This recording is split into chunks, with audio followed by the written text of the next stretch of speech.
বিশ্বকাপের আগে বড় সুখবর পেতে পারেন জুলিয়ান আলভারেজ।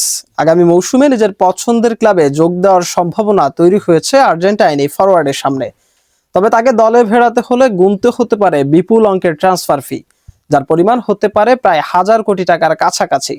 সব মিলিয়ে আলভারেজের সামনে দল বদল নিয়ে আরো বিস্তারিত থাকছে প্রতিবেদনে। ইউরোপীয় দল বদলের বাজারে এখন সবচেয়ে বেশি উচ্চারিত নাম জুলিয়ান আলভারেজ। আতলেটিকো মাদ্রিদ ছেড়ে তার বার্সেলোনায় যোগ দেওয়ার গুঞ্জন দিন দিন আরো জোরালো হচ্ছে। বড় অঙ্কের ট্রান্সফার ফিতে মাদ্রিদে এলেও দিয়েগো সিমিওনের রক্ষণাত্মক কাউন্টার অ্যাটাক নির্ভর কৌশলের সঙ্গে আলভারেজের স্বাভাবিক আক্রমণাত্মক ও চলমান খেলার ধাঁচ পুরোপুরি মানিয়ে নিতে পারেনি। লা লিগায় টানা কয়েক ম্যাচ গোল না পাওয়া এবং মাঠে নিজের চেনা ছন্দ খুঁজে না পাওয়া ভবিষ্যৎ নিয়ে নতুন প্রশ্ন তৈরি করেছে। অন্যদিকে বার্সেলোনার দিক থেকে আগ্রহটা কৌশলগতভাবেই গুরুত্বপূর্ণ। রবার্ট লেভানডস্কি এখনো গোলমুখে নির্ভরযোগ্য হলেও বয়সের ছাপ স্পষ্ট।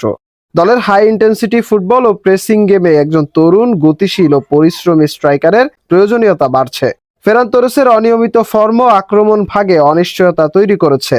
এই জায়গাতে আলভারেজ হতে পারেন আদর্শ সমাধান। তিনি কেবল বক্সের ভেতরের ফিনিশার নন, নিচে নেমে খেলা তৈরি করা, ডিফেন্ডারদের ওপর চাপ সৃষ্টি করা, উইং থেকে ভেতরে ঢুকে গোলের সুযোগ তৈরি, সব ক্ষেত্রেই স্বচ্ছ।